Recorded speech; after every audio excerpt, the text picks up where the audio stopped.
how many people are just paying money, going to a retreat, and then you've got some person you've never seen before giving you the weird eye opposite, and you're about to expose your deepest trauma and karma, and then like, you know, get sound healing or purge. And that's mostly because of money making schemes. People just want to get as many people in as possible. They're not truly caring for you. You know.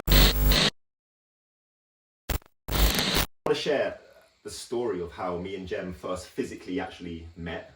Right. And we it was actually last year, and we both clearly excitedly bought tickets for someone that we considered one of the most powerful medicine artists on the planet right now. This person's really like just taken over the world massively, very fast, and they had an event at the Troxy, so we decided to go along. We didn't know each other. No. Jem was sitting upstairs, I think. Yeah, in fact, my friend bailed last minute, so I just thought, you know what, I'm going to go, because I always played this person at every one of my sound healing sessions, my sound baths, soundscapes, sound journeys, whatever we want to call it. But yeah, so I always played the person, and I was like, I'm going to go, like I really want to go. Yeah. So I went and sat on my own at the top, and little did I know that you were there as well. I was downstairs, quite near the front. Yeah, we didn't know each other. And like you, that artist was my #1 person on Spotify for my 2025 wrap up. No way, serious? So like, it's like, the reason I'm saying this is because you can be duped when people perform in studios or online or on YouTube, and it looks amazing and it feels like really peaceful, and it does. It feels really tranquil and peaceful and calming. Enchanting, really like magical.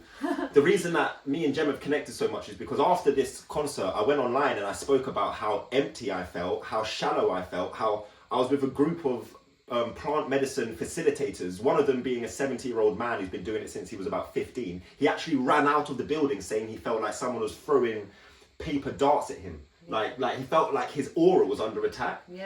And so I just spoke about how I believe some of these artists are being placed in these positions so that powerful people like me and Jem go there ignorantly thinking this is the most amazing you know, person, and actually it's almost like you don't know if you've entered into a slightly dangerous space spiritually. Like, you know, a lot of people think like the handpan is like, the handpan is not what this is. This is actually a tool spiritually. A handpan is an instrument, and it feels amazing and it's tranquil and it's cool, but it's not actually doing anything scientifically to shift you. And so this artist, you know, is massively in that handpan scene as well, and I definitely fell for it, otherwise I wouldn't have been there. And you know, how did you feel when you first observed this person on the stage? It was so funny because I was in two minds whether to go, because I actually wasn't very well that day, and I thought, you know what, I'm going to do it. I went and I sat down, and the vibe from the beginning for me was all wrong, because it was a big venue, and I feel like for these sorts of like meditation or whatever events, it's got to be small and intimate. It sort of lost its soul, and there was a lot of drunk people there, being loud, being obnoxious. And I thought, why would you come to something like this? And so I was distracted and agitated by that anyway. And I thought, is it because I'm ill? I was questioning myself. And then obviously it all started, and it was just something for me, and I just felt like there was something demonic about it. It just didn't feel right. I left an hour into it. Wow. An hour into it, I thought, you know what, I'm getting out of here, like, because it just, the vibe, it just wasn't right. We also left about an hour into it. And this is the funny story, because I didn't know Indigo by then, and I'd left, and I thought, I was questioning myself, like I said, maybe I just was ill, or, you know, and then basically I was scrolling through Instagram, and we're connected by a few different people, and then I saw your videos saying exactly the same thing as I thought, and I was like, okay, I'm not mad, like this is actually, oh my god. So I messaged Indigo straight away, and I said, oh my god. So we discussed that, and I did not know that Indigo left exactly the same time as I did. It was insanity, wasn't it? And I also questioned myself, because everyone else who looked super spiritual and like they run a retreat in Ibiza that was sitting there, they were loving it.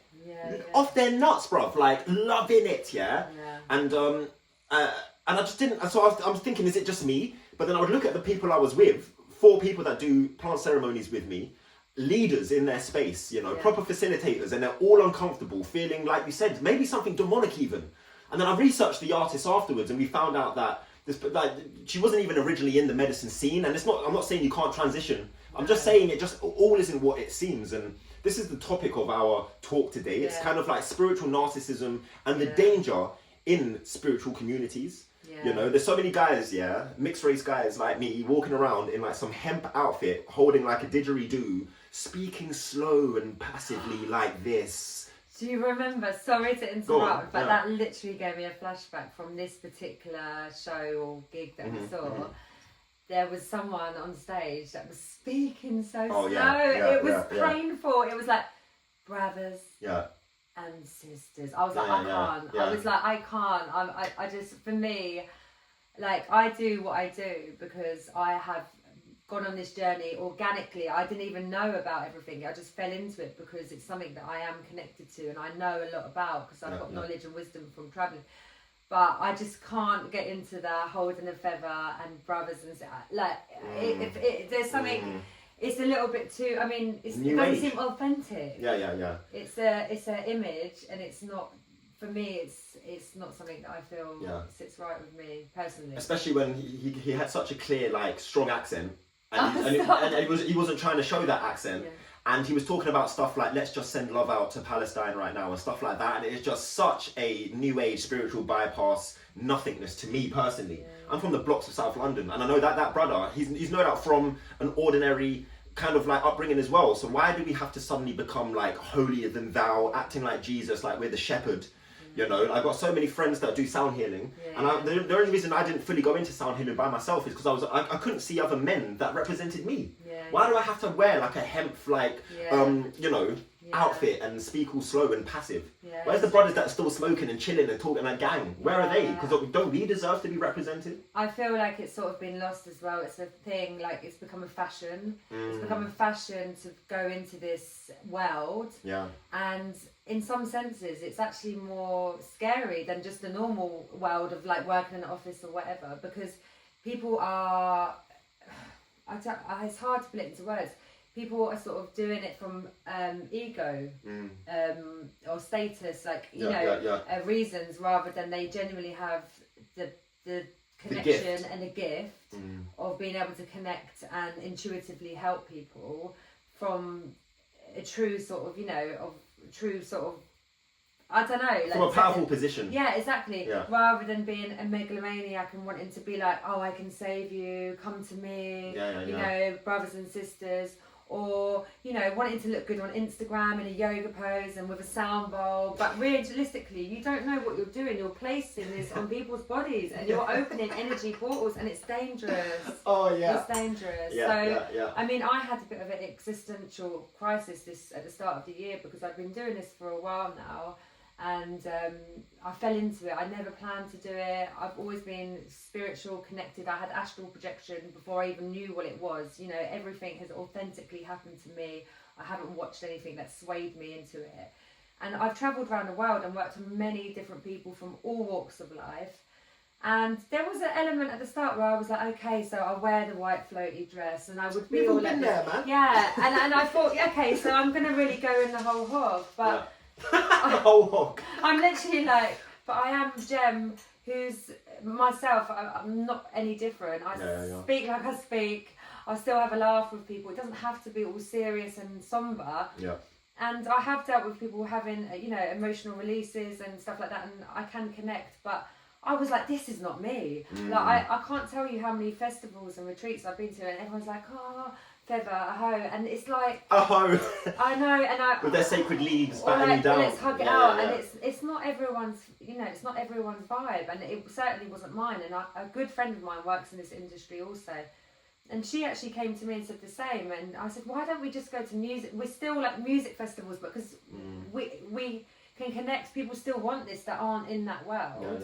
But like I said, it's scary to see how many spiritual narcissists there are, because, you know, when you meet Joe down the pub, who's an obvious idiot, these are people saying, oh, light and love, and then being horrendous. You know, and it's a surprise.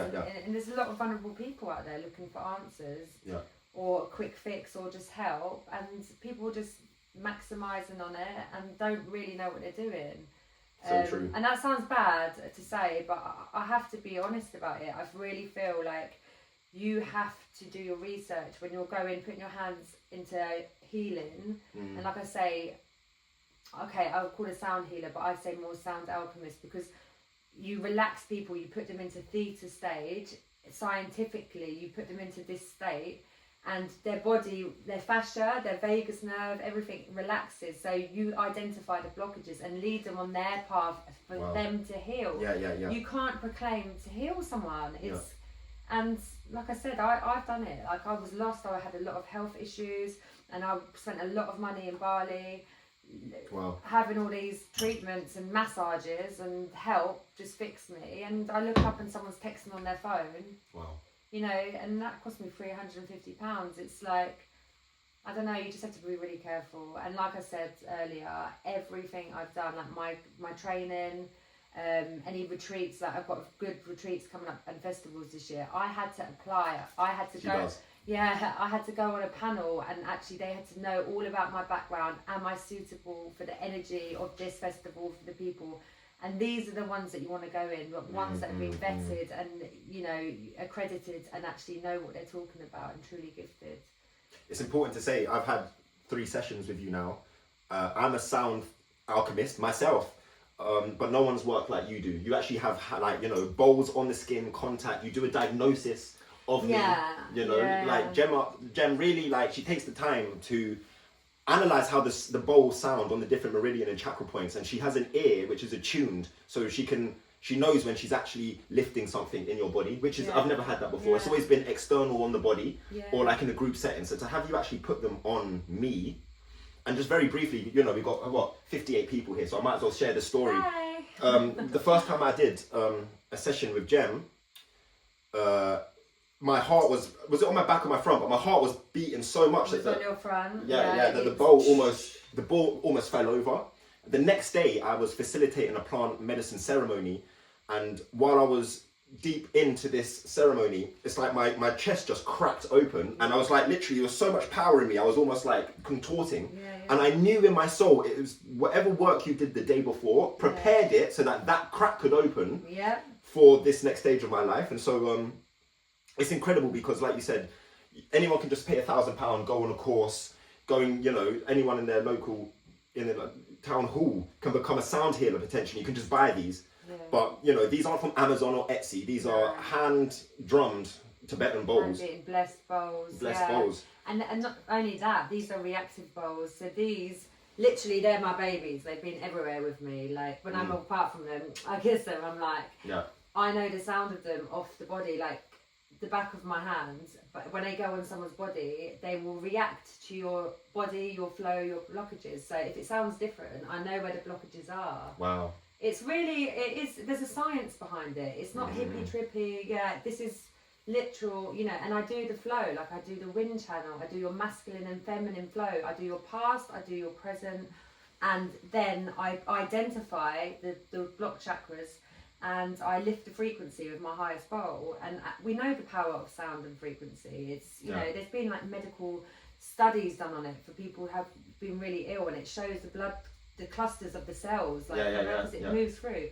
And I don't know if you've been to a sound bath. I mean, for me, before, when I've been going to sound baths for like 20 years, and I had to stop before I educated myself about the power of this, because I had to keep sitting up on my mat, and I was literally like gonna vomit. My mouth was watery. I used to get like headaches, and I've always been super sensitive to other people's energy. So I did learn now it's because I had blockages, and now I know and I understand it's doing something. But also as well, when you're going to group meditations and sound stuff, you have to know the energy in that room.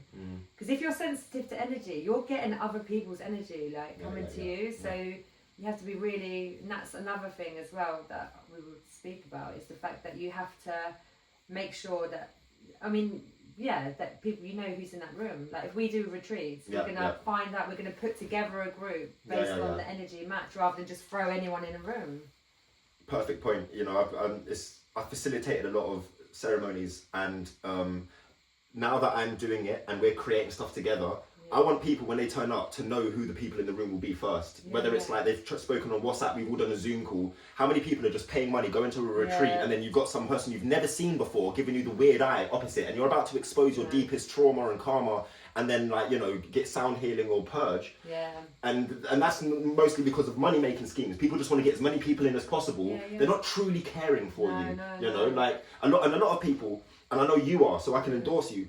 If you release something heavy, are you able to contain that? Do you know how to give guidance if someone's dark trauma? What if someone was abused as a child, or you know? And you have to, as a practitioner and a facilitator, it's not just make it like beautiful and sound good. Am I ready for the unhealed version of that person to come to the surface? You know. It's a really valid point actually, because even in group sessions, and particularly the gong is very powerful and it can really release a lot. Yeah, it's very intense. Yeah. And I always said I wouldn't work with the gong because I was so affected by it, but it was the blockages and the trauma that I had. Yeah. However, the one-to-one sessions that I do are very, very unique. It's specialist. There's not a lot of people that do the process. You might have seen a lot of videos of putting bowls in the body and that, but I've been trained in a very particular way from someone who's had like 40 years plus experience, and it can get dark. I mean, I've seen a lot, you know, some people do release and they're not prepared for it. Yeah. So you have to know every bit about your instruments, because no session for me is the same. I'll do the same flow, but then, like I said to you, because you had a blockage on a sacral and root, I got the bowl that matched with that, the crystal bowl, and I did some deep healing. If I felt that I was opening something emotional, I'd have to make sure you're grounded and you're coming back down. You can't just be like, ding, this is my process, it's done. You're grounding you down, because this is not something that ends in a session. A week you might feel upset, you might have mad dreams, like this is like a process, and your body is 70% water, so you're moving that flow around and you have to know what you're doing. So I've had people crying their eyes out and have flashbacks or trauma, stuff they didn't realise, and you know, you can't just be like, would you like a would you like a herbal tea? Session's over now. Session's over. Here's a gift bag, let's go. It's just, and also I always give all my clients a detailed rundown of what my findings were. And then I also am there to support them. If they need to speak after, look, this has happened, and guide them through. So it is a big thing. Sound baths, like I said, you can go on a one-day training course and people go, all they do is sit there and that. But even in group sessions, I'm going around, I'm opening the heart chakra, the solar plexus, and I'm feeling where people need that, and I'm doing, for me it's all like a massive intuitive healing session. It's not just I've done my routine like I'm playing a song. But Jen, what's your Instagram? We have 60 people on here. So your TikTok, just for the people on TikTok, if they want to find you. Well, my TikTok is Entheon Sound Healing, and my Instagram's Entheon. I'm going to need you to spell that like people. What's that business called? Entheon. So spell it for us. Entheon Sound Healing. Okay. It's a Greek word. It means the divine within. So finding your inner peace. So that's a bit long, but. And that's the same on TikTok, Instagram, yeah. Instagram, yeah. Okay, cool. And I don't do a lot of stuff on TikTok, so I need to up my game. But yeah. So direct message me if you didn't get that, and I'll send you her personally. But we're going to be working together and doing stuff together. Yeah. So if you want us in your personal space, at your retreat, at your birthday, whatever it is, then keep listening to what we're saying. Yeah. But I work mainly with nature as well. That's another thing. I do a lot of stuff close to the water, close to nature. Like I'm going to start doing it more in Battersea Park and Margate. Boats. I've got one in a boat in Chelsea, because you're lying on the water, and the Margate as well. 7.83 is the Schumann's resonance, and that's the Earth's heartbeat. So this is why when you hug a tree, when you go by the sea and you feel calm, your heart is literally co-regulating with the Earth's heartbeat, 7.83 hertz. Wow. So this is why most of my stuff, I do a lot of stuff abroad. I'm going to Serbia, I'm going to Turkey, I'm going to Helsinki, but I'll also be doing stuff all around nature once it gets sunnier and we can get out there. But this is my sort of love, the passion for nature and connections. So, because it's really, really quite powerful. I'm looking forward to doing that one in Battersea. Yeah. I do it literally by the Peace Pagoda. The monk gave me his permission. I knocked on the monk's door. Wow. And said to him, and he let me play his sound bowls. Yeah. But So, that actually, say about the story about the monk, the Buddhism. Okay, yeah, so this is a beautiful example of when you start to meet your soul tribe, which is what's happening with me and Jen. You start to meet people that you recognize and you're going to be able to create spiritual business with and stuff like that. Yeah. So the first time I came here for a session, I looked on, I think it was your fridge, right? No, you were literally sat at the table. So Indigo comes in first session, and then you were sat on my kitchen table chair, and I've got loads of books lined up. And in one of the books was what the Japanese monk gave me in Battersea Park, and in that was like a picture of a mandala. So it would have been this mandala, right? So if you can see on my arm here, it says Nam Myoho Renge Kyo, which means I devote my life to the mystic law of cause and effect through sound. And it was popping out, and you jumped popping up. out. I said, "What are you doing?" And you went, held it up against the thing, and I was like, "What?" It was actually. I remember it was falling out of the book, wasn't it? That one. And so I said, "Wow, you do know that this is Nam Myoho Renge Kyo. This is it for us as Buddhists. This is true Buddhism. Nothing to do with the Dalai Lama and all of that stuff we're seeing. True Buddhism." The only difference is the Peace Pagoda, they practice Nichiren Buddhism slightly different to how I do in the SGI. Regardless, it was like an incredible sign. And the fact that you've got the respect and the blessings from that man to do work there at the Peace Pagoda. It was mad. One thing I wanted to say and ask you about is, and one thing I'm drawn to you is, you just seem very authentic. And we were saying this earlier, but in the spiritual community, there's so much inauthentic energy where people are speaking slow or wearing what they consider to be spiritual clothing. But then when I've heard stories about them in their personal life, or I go into their homes, they're doing things instantly which don't match the version of them that I've seen online. Yeah. And like for me, I'm someone that I will talk about how I'm a Buddhist leader in South London, and also how I'm so excited for Monday's episode of EastEnders. And I don't care if you judge me, or I'm just an ordinary person.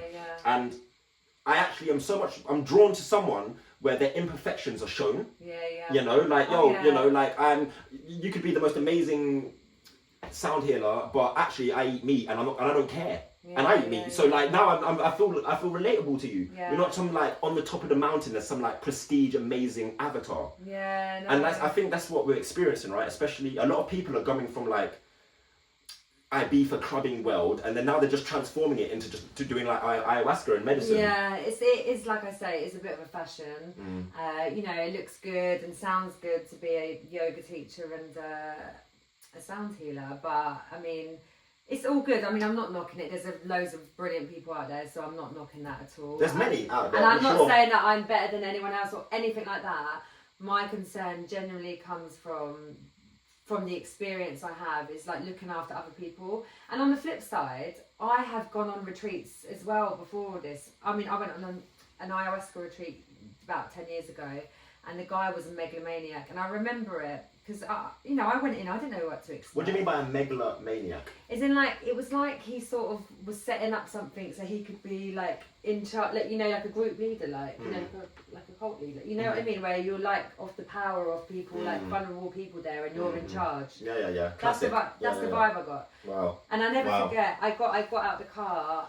Obviously I can't say names. It was abroad, and it was like the music in the car was like, and it was just, and it was like he was wearing a bandana. Fine, whatever. But then he said, "Oh, I had the most beautiful session last week. This woman, she came out and she lied on my chest, and our hearts were beating together." And I said, "Sorry, mate, no funny business. Like honestly, I've just got to say, I will not be lying on anyone's chest here." You know what I mean? Like, I turn up and it's me and 10 guys. I was like lamb to the slaughter. Oh my god! And remember, to do ayahuasca. Yeah, and remember, everyone had abstained for a month or. Oh my god! So they're horny ass men. And I'm like, "Hi, I'm Jan from London." Oh my god! And I turn up and. You must have sensed the energy, like that kind of. I'm not even joking. It was like, babe, it was seriously, it was an experience. Like, so we're all sat in this year in the mountains somewhere, and basically they were like, none of you can make eye contact. And I don't know if this is a thing in ayahuasca. I haven't experienced it since then. I was meant to, but. And so you're not allowed to make eye contact, and then so you're doing all this stuff. And then I remember thinking at one point, I need to get out of here. Like, I just needed fresh air. So I was lying underneath the stars, and lo and behold, Mr. Megalomaniac sat behind me, and you're not allowed to make eye contact. And I felt really vulnerable, and I was like, ah. So I ran back in the tent. Anyway, fast forward, we had our ayahuasca experience.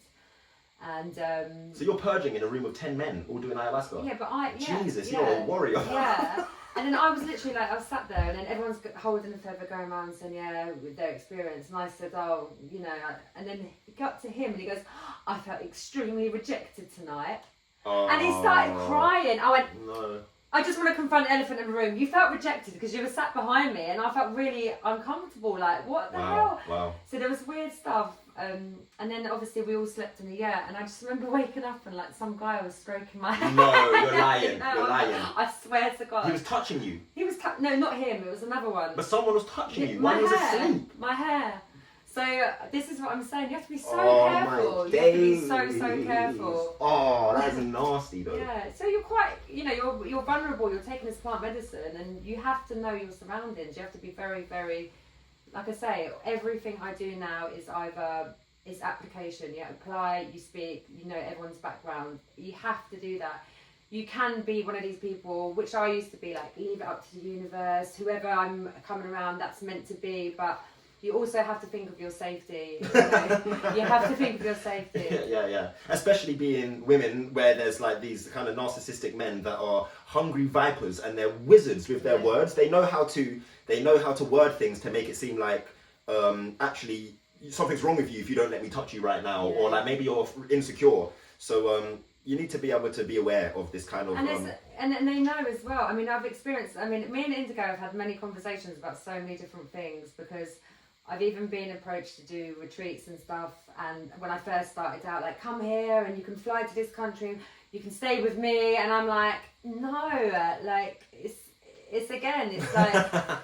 You know, but as someone starting out, you really want, wow, what an amazing opportunity. And then the next thing you know, you're trauma bonding and whatever. But I just think, it's a mad world, and I've definitely like observed and learnt a lot. And you think you're coming into a world that you could be trusting of everyone, because everyone's, you know, been on their journey and it's all love. Yeah. But it's not. If anything, guys, the spiritual community, in my opinion, is more dangerous than the religious community, and the religious community is nasty. Think about it, People go into the spiritual community sometimes, thinking that it's the safe space for you to be vulnerable and everyone's loving, but there can be such narcissism, there can be these vipers in there that are actually just looking for vulnerable people. And a lot of the facilitators themselves are unhealed, you know.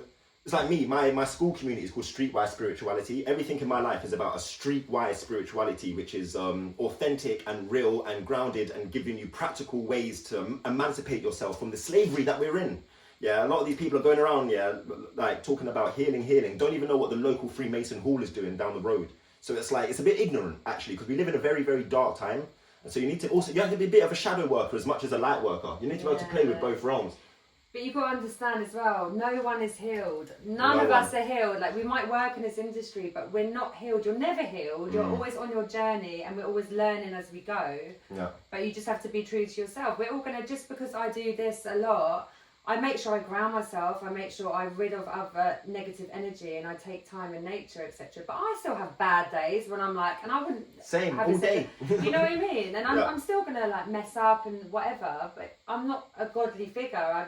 I'm just someone that can connect and sort of guide people. That's basically simplicity. That's it. I was meant to be in Ibiza this week on a retreat.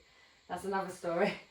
And intuitively, I knew from the start something wasn't right. It was, first of all, it was meant to be in Spain, in Mallorca, and then it was changed last minute to Ibiza. And then I was like, no, something doesn't feel right. And I was saying to myself, Jem, why are you doing this? Like, you're teaching people to go with your intuition. That's why I always say, always go with your intuition. Never, ever, ever doubt it.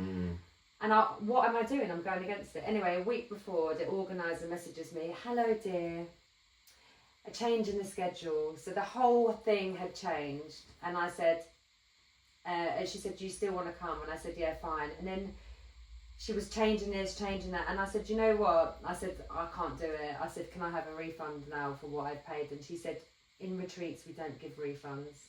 And I said, did you hear that? Nice. New age.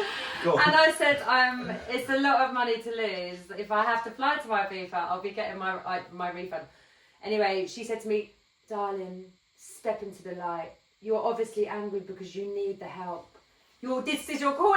I was like, this is serious spiritual narcissist chat. Like, wow. You have to, this is scary. Like, you're the only participant. And then she said in the end, actually, I don't want your energy there. Wow. And I said, I'm really actually scared that people are roaming around trusting you with their, because it's terrible. Because she wouldn't give me the name of the accommodation 3 days before. Wow. So I trusted my intuition and pulled out of it because I thought, but there's people actually on this retreat now and I'm fearing for their sanity, really. Yeah. I mean, I'm an organiser. It's like we don't want to go around exposing people, but also we also have a sense of responsibility as facilitators ourselves to be like, maybe just like check in with your ancestors if that's the place you should be at. Because, I just tell people just to really... just to jump into things. It's just intuition, and also you want to know a solid plan and feel, because when you turn up to these places, you're putting your vulnerabilities in the hands of someone and a group as well, and you need to feel safe. Yeah. This is the main thing, is to feel safe enough to be vulnerable and let go. So if there's anything that's off, this is when people can start to have mad experiences and bad things can happen.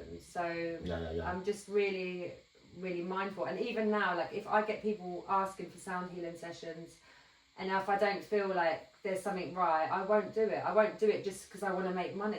I'll do it because it feels right for me and for them, and that's really important. To protect yourself, because you're in a sense, as the facilitator, you put yourself in a vulnerable position. If you just open up someone's chakras, you don't know who they are, you don't know research into them.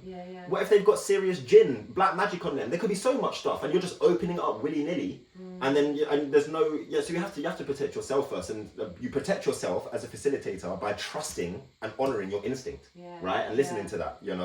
People, you've got to remember as well, there's a lot of, we've all experienced trauma and grief, and I guess that's a part of being in this sort of role, is that you can connect and be empathetic, because if you haven't experienced life, then you can't really understand the darkness and how dark it gets. I've been through a dark night of the soul. I've been rock bottom, and that's how I can sort of empathise with people, but keeping, a golden glow of protection around me. But there's a lot of people that haven't done the inner work, that are just deflecting their need to do it in the work by helping other people. But that's not, because it's just not good. It's a spiritual bypassing, isn't it? And it makes you feel powerful because you're helping others. I've been there. I was a teenager, but I was been there when you first start to recognize, actually, I'm quite spiritually powerful. I'm recognizing all these numbers are synchronizing around me. If I share a number to a girl, she's going to be mine, because suddenly she thinks 1111 is connected to me. I've been in that mind state where it's like I can manipulate people easy once you start to know spiritual secrets. And so I've been through that whole process myself, and you can see it playing out now. When you see people holier than thou always speaking down to people just because they think that they're more aware or something. It's and like we said, it's not everyone at all. There's some of the most incredible practitioners out there. 100%. But they're rare though, straight out, they're rare. Yeah, it is true. And like I said, this is not me saying that I'm better than anyone else. I've just seen a lot and put my faith in other people when I've been a bit lost. And you've got to remember, when you're a bit lost, everyone's looking for reassurance. Everyone's looking for a leader or someone to tell them it's going to be all right. So, yeah. Could you get one of your chimes just so I could show you TikTok? Yeah. This is my favourite out of all of them. This is how Jem often finishes my sound session. Look at this. Have a listen to this. If you can hear it.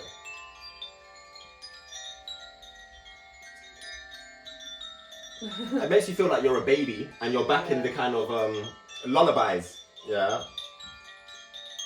It tickles your brain. It's like it induces like childlike memories, and it's safe. This is grounding, by the way. I have them. They are bliss. Yeah, amazing. I just wanted you guys to see them. Thank you. No worries.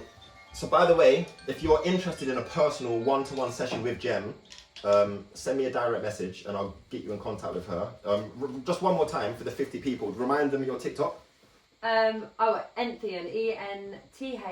ENTHEON sound healing, but Instagram's better because I post more. But yeah, Entheon sound healing. But if you missed that, just send me a direct message. I think it's like Gem sound healer or something. So yeah, I'm pretty there because it shows how rubbish I am on TikTok. I need to up my game. I need to follow you, Indigo.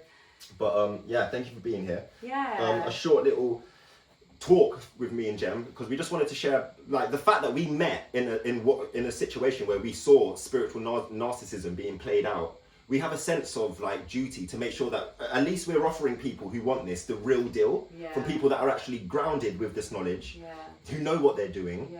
And that's Jem for sure. That's me for sure as well. And this is going to be a very big year with retreats. Jem's like, you're all over the world this year, right? Literally. I'm in.